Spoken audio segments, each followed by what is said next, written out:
Mirror, mirror on the wall, who's the sexiest employer brand of all? Nobody cares because it's not yours. We'll be right back. Welcome to the Talent Cast. I'm your host, James Ellis. This podcast has one simple goal: to change the conversation around recruiting, employer brand, and hiring. Simple as that. The only way we can do that is by making this a 100% no-pitch zone, meaning no one's making any money, no one's giving any money, nobody's sponsoring anything. So please come join us, come learn, come engage in this conversation, come grow our industry with me. If you want to talk to me, I'm on Twitter at The War for Talent, or you can look at our website, thetalentcast.com. Otherwise, let's get to it. Hey, how you doing? James Ellis here. So I want housekeeping. I'm going to be at ERE in 2 or 3 weeks. I'm going to be at RecruitCon about a month after that. And I'm going to be at Social Recruiting Strategies Conference in Austin. Sometime I think I want to say August. Anyway, there you go. Let's get right to it. So I posted something on LinkedIn. Gosh, this was Monday. I was going on a plane. I was feeling like I needed to push myself. I wanted to be in a situation where I didn't feel comfortable. I feel like I've gotten good at, if good is the right word, at this process where I have an idea and I sit down and I hit the record button. I just kind of go for 15, 20, 25, 30, 35 minutes and people listen or don't, whatever.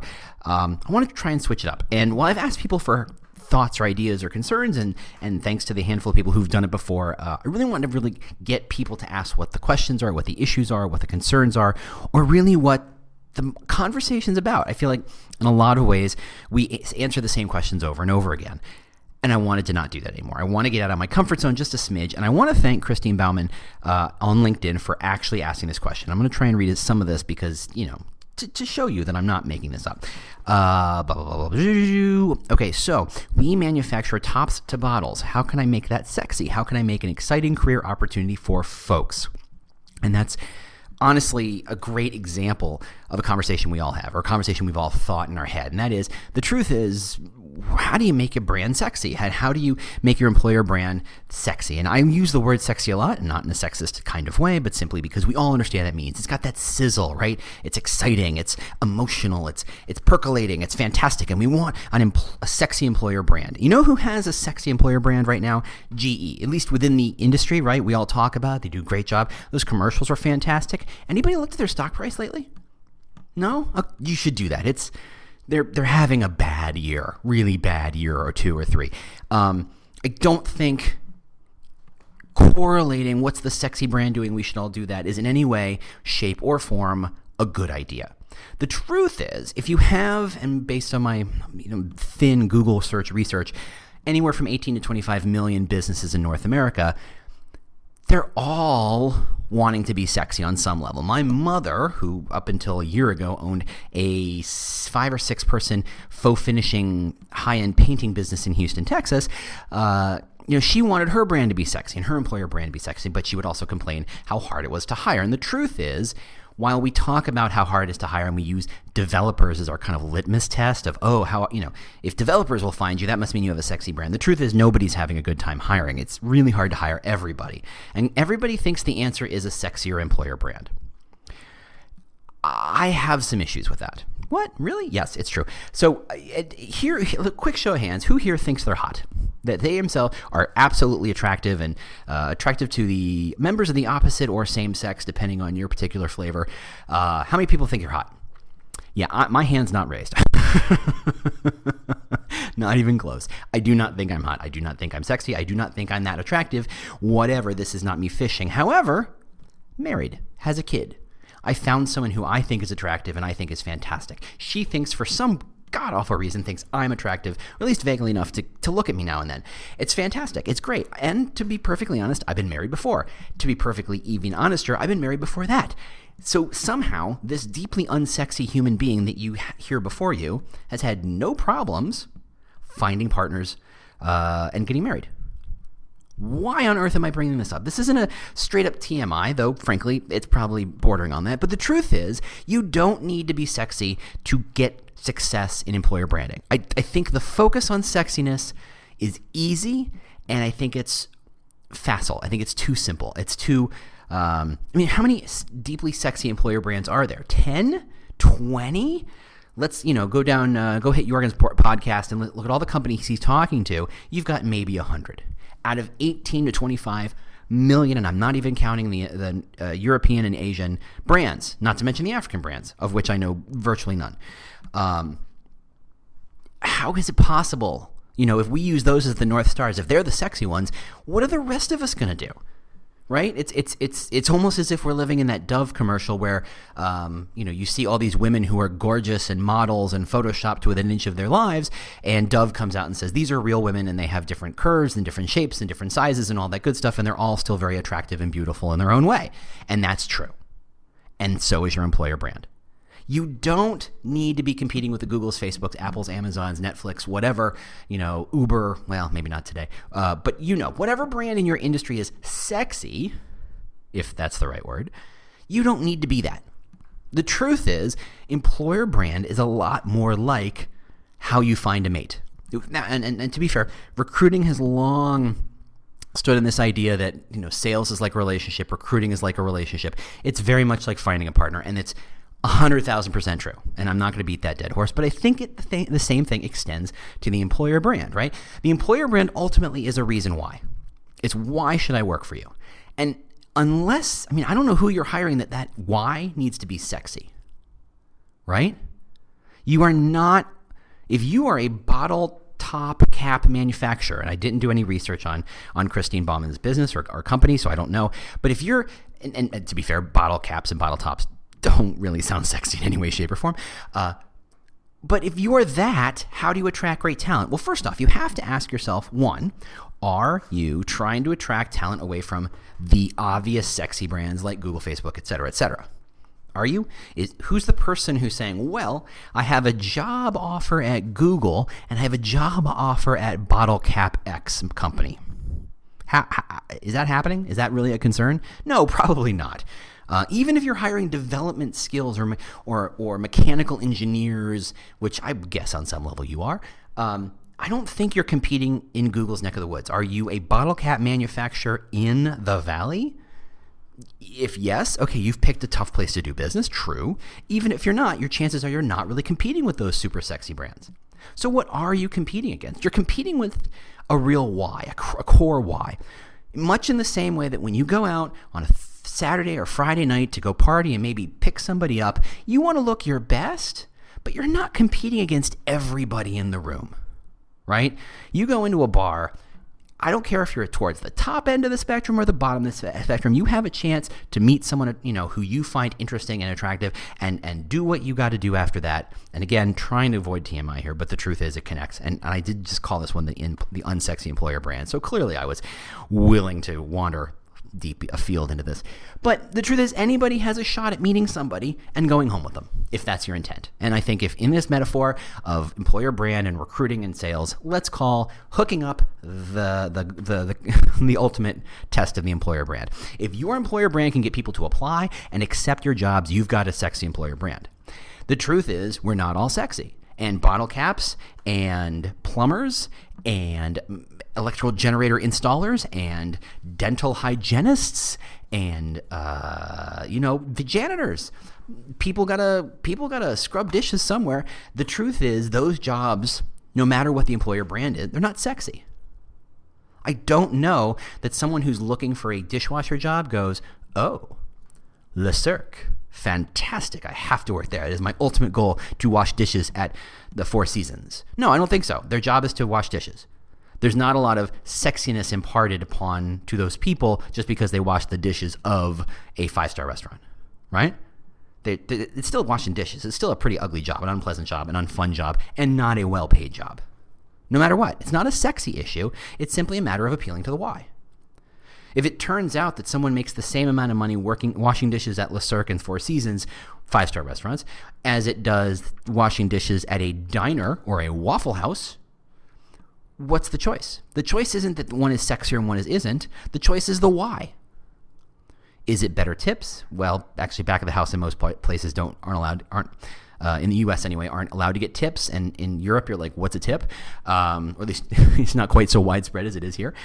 So that's not it. So it's not a question of sexy. It's not a question of money. It's a why. And that might mean something like my boss isn't a jerk. And there's some flexibility. And every once in a while, because I have a kid and I have to worry about going home because they're sick and I have to take care of them, the boss doesn't get on my case too much. They understand. Is that sexy? Oh, no. No, not even close. But it can appeal and it can drive the ability for you to hire. The truth is, you don't need to be sexy. You need to be sexy enough. You need to be interesting enough. And I think using the word sexy puts this sense of what a brand is at such a high level that you need to spend millions and millions and millions of dollars, a la GE, a la Google, a la whatever, to have a quote-unquote sexy employer brand. Really, it's about what's an interesting employer brand for the rest of us. That's what we should all be shooting for. Most of us do not have to compete too much against Google, and if we do, it's not on sexiness value, because that's not a game you can win. That's like going into a bar and there's Beckham and Posh, and you're like, well, I got to compete against that. Well, I'm going home alone. No, you're not. Not necessarily. I mean, you're not going home with them, but you're not going home alone. You're going to go find someone who matches what you're about, matches what you're interested in, and you get to hook up and you get to be satisfied on some level. And again, terrified of putting my foot in my mouth. That's the thing. It's like it has to be relatable. It has to be real. Sexy is this sense of, and feel free to push back on me on this, but sexy is one of those things. And like I said, I've been married a couple times. I've been married the last time for coming on 11 years now, or something like that. Don't make me do the math. And the truth is, everybody will tell you that the longer the relationship goes, the sexiness part of it tends to fall off, right? I have a child with my wife. We do dishes. We scrub toilets. We've seen each other sick. We've seen each other at our worst, and that's in no way, shape, or form remotely sexy. And we worry about the sexiness part less. We have a joke at our house called long-term relationship, where every time you have to say something like, oh, I just popped the weirdest pimple, or oh my God, you won't believe where I found a hair growing. You're like, long-term relationship. I am not here because it's sexy. I'm here for the long-term relationship. That should sound a lot like you're recruiting an employer brand thinking. It's not about sexy. Sexy is a way to attract attention, and it might be helpful to get the hookup, but what do you do after that? What do you do after the hookup? What happens the next day? Are you buying breakfast, or are you sneaking out of the house? What are you doing? And if you're hiring, hopefully you want that person to stick around for breakfast and maybe see you next week and maybe meet your parents, right? That's the ultimate goal. You don't want to hire someone just for the day. You're not hiring day laborers. You're hiring someone who you think or you want to be here for a while, and you can define a while however you want. So when we think about sexy employer brands, let's go ahead and throw out the obvious. Let's go ahead and throw out whatever models and starlets and Old Spice commercial dudes and whoever is the guy who plays Luther, whose name I will always butcher, who's gorgeous. Man, why is he not James Bond? Anywho, let's take those people out. Those people don't exist. They were born in a lab somewhere from DNA that we've distilled from other popular and sexy people, and those things don't happen. That is not you and me. You are lovely. You are attractive. You are beautiful in your own particular way, as is your employer brand. Let's talk about that. Let's stop comparing our own employer brands to the Googles and Facebooks of the world. Let's figure out how to maximize what we do. Somehow you will find someone, and someone will like you, and you will like them, and you will spend a great deal of time with each other. That's what you should be shooting for. Is it because you're funny? Is it because you're sweet? Is it because you can cook or make the best coffee? Is it because you're, rich? You have a good car, you have a good job, you have benefits in the future, or whatever it is. You've got something that's appealing to somebody else. What is it? Play it up. You don't see rich people walking into the club playing down how rich they are. That's what they use. If you're rich, you pull up in the Lamborghini, you pull up in the Maserati, you make sure everybody knows how expensive that watch is on your wrist. You make sure everybody knows those shoes cost $600, $700, $800. You make sure everybody knows, yes, that is Versace. Thanks for noticing. You make sure everybody knows. Why? Because it is what you are trading against.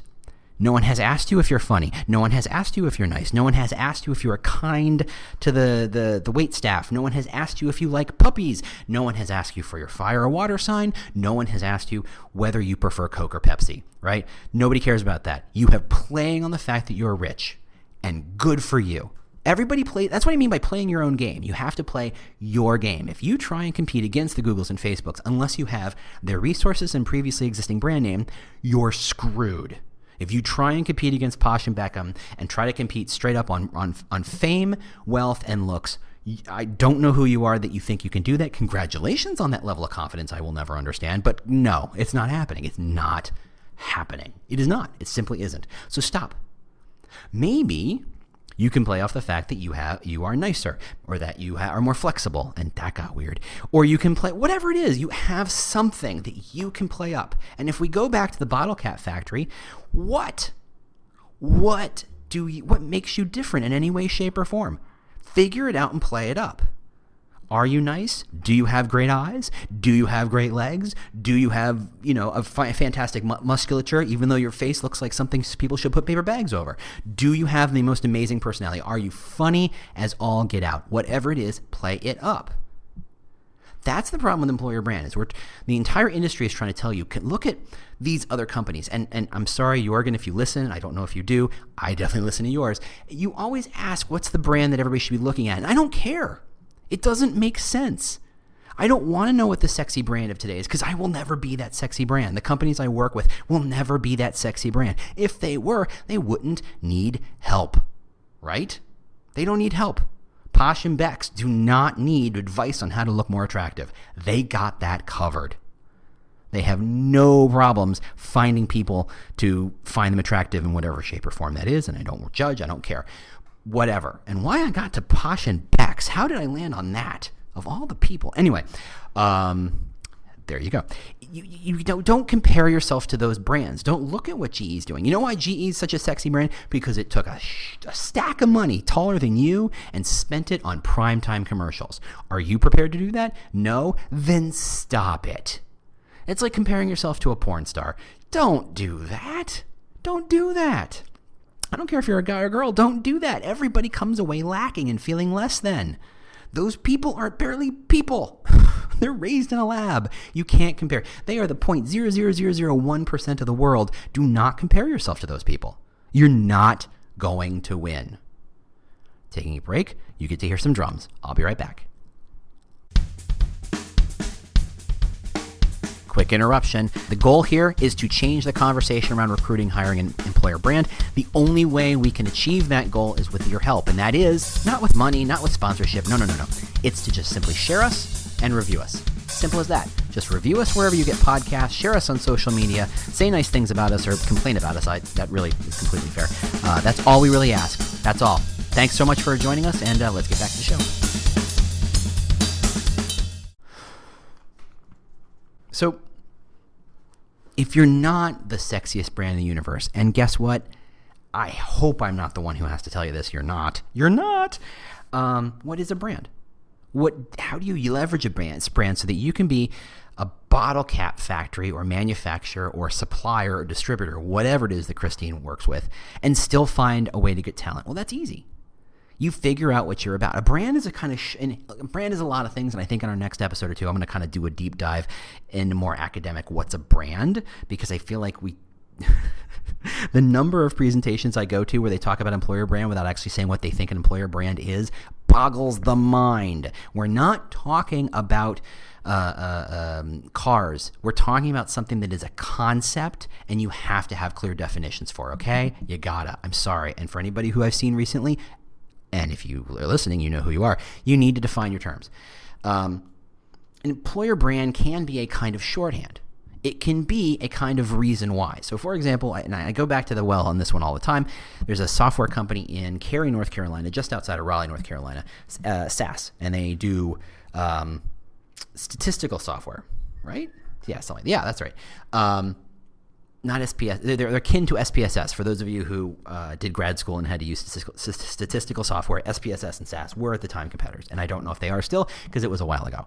Tangent back, and they were world famous for a very, very long time, turn of the century, and I mean the 2000s, for having the greatest work-life balance, for creating the most benefits. Before Google became Google, they were the one who offered M&Ms and discounted lunches that were healthy and on-site, whatever, daycare and healthcare and laundry.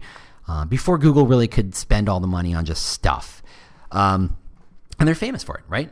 And it became a shorthand where you became a company that cared about employees so much it was willing to do whatever it takes to take care of those employees. SaaS was the shorthand, and that became their brand, their employer brand. That was their shorthand. They didn't talk about salary. They didn't talk about career development. They didn't talk about education. They didn't talk about status or what else? What else could it be? Or support. They talked about they do talk about support, but they talked about how much they cared about the employees and making sure the employer was happy. Not spoiled rotten, not rich beyond their wildest dreams, not famous to a million people, but well taken care of. That was the shorthand. What's the shorthand at Goldman Sachs? You're going to get rich. That's the end of it. That's their employer brand. The employer brand, go ahead and put it on your website, guys and girls. Goldman Sachs, join us, you get rich. Now, Goldman Sachs doesn't have a lot of problems attracting people because that shorthand is so crystal clear that you join us and then you get rich that they literally make it harder to apply. Their process for application is intensely rigorous. Good for them. They put in an app that helps you actually learn how to apply better so that you had the best possible shot. I think that's genius because what it's saying is we're going to make sure that when we review people, there are no such things as diamonds in the rough. We're not going to miss one because they didn't put the effort in. We're going to walk them through. And if they can put the effort in and show us their best selves, we can pick appropriately. Genius. But that's what a shorthand is. And that's what you want your employer brand to be. The trick is to talk about scope. Right? If you're Google and Goldman Sachs and maybe 15, 20 years ago, SaaS, you could hire people from anywhere in the world, right? Your addressable market was anybody drawing breath. Good for you. As a bottle cap manufacturer, distributor, whatever you are, Christine, where are you hiring people from? Can you, if you're in Dallas, and I'm just guessing, can you hire people from Utah? Can you hire people from Boston? Can you hire people from Canada? Is it easy? Do you have a policy where you bring people in and you're expected to find the world's greatest bottle cap talent and you are willing to bring it in from wherever? No, of course not. That would be crazy. Crazy in a good way. If you can do that, good on you. Nicely done. But chances are you can't. So who is your addressable market? It's people who are close to you. So now you've focused on a much smaller pond, right? If you are talking about how do you become the sexiest person on People Magazine and show up to the Oscars and you are the hot one at the Oscars, that's a high bar. That's a pretty big pool, right? These people come from all over the world just to be attractive actors and actresses. You're not competing against that. That is a tough market to be in. If you're trying to be the most attractive person in your local tavern or bar, that's a little more doable. But again, we've already discussed this idea that you don't have to be the most attractive. You just have something that is attractive. So you have to go back to yourself and say, Christine Bauman, what is our bottle cap top place focus on? What is so special about us? What are we offering? Are we just offering a job? Well, if you're just offering a job, you are just going to get people who just need a job. Simple as that. Simple as that. If you are just offering a job, you are only going to attract people who just want a job. People who don't have passion for what you do. People who don't obsess over what you do. If that's what you want, you have to be a company that cares, are willing to obsess about your employees so that they obsess about you. It's the golden rule, right? This is not brand new. I did not invent it. Do not trademark that. Someone else owns that, I'm sure. It's the golden rule. You have to be something for someone before they can be it for you. So you have to be, if you want them to think you're sexy, you have to be sexy for them. If you have to give them something, you have to either show them a little leg or go work out or get your teeth done or do something where somebody goes, that's the attractive part. I know people, I'm not bragging, I know people who find feet attractive. I am not that person. This isn't a coded language where I think I'm that person. I don't find feet particularly interesting. She, and yes, I'm surprised it's a she, thought feet were attractive. And she would date all sorts of crazy people, but just would talk about their feet, and I just did not get it. And that's fine. You know why? Because it takes all kinds. And that's not just a saying. That's true. It takes all kinds. Some people want work-life balance. Some people want stacks of money. Some people want fame. Some people want status. Some people want to work on the best tools. Some people want to grow themselves. Some people want something, and it takes all kinds.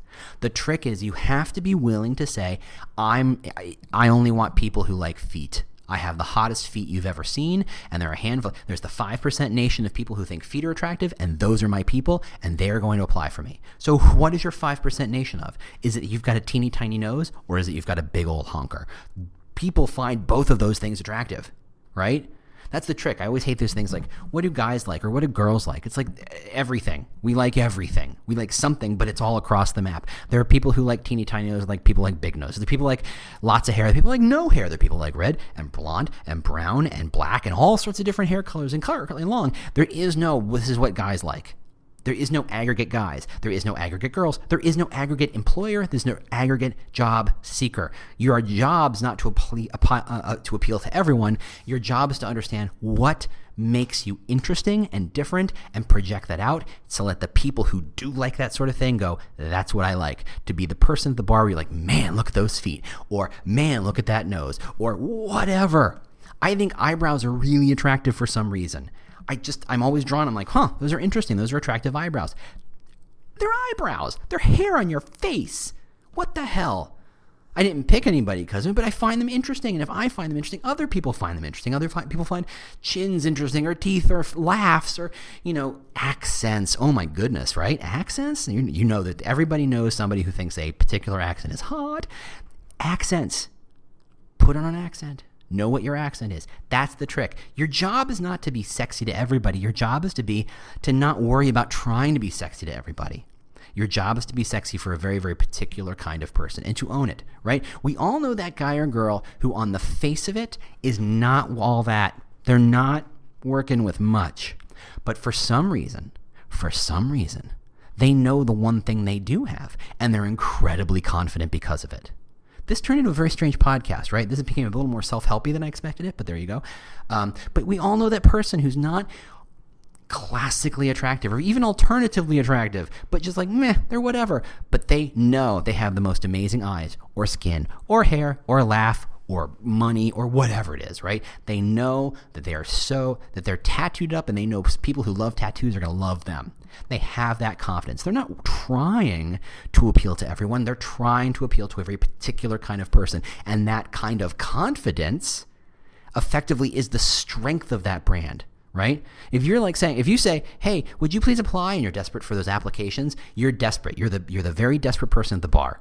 And no one wants to go home with a desperate person at the bar. Having once been that person, trust me, it was a long time ago. Now, if you are confident, you have brand strength. People can say, yeah, I'm not into that. I don't care about that person who loves feet. Or someone says, man, I really get that person who loves feet on whatever level. And there you go.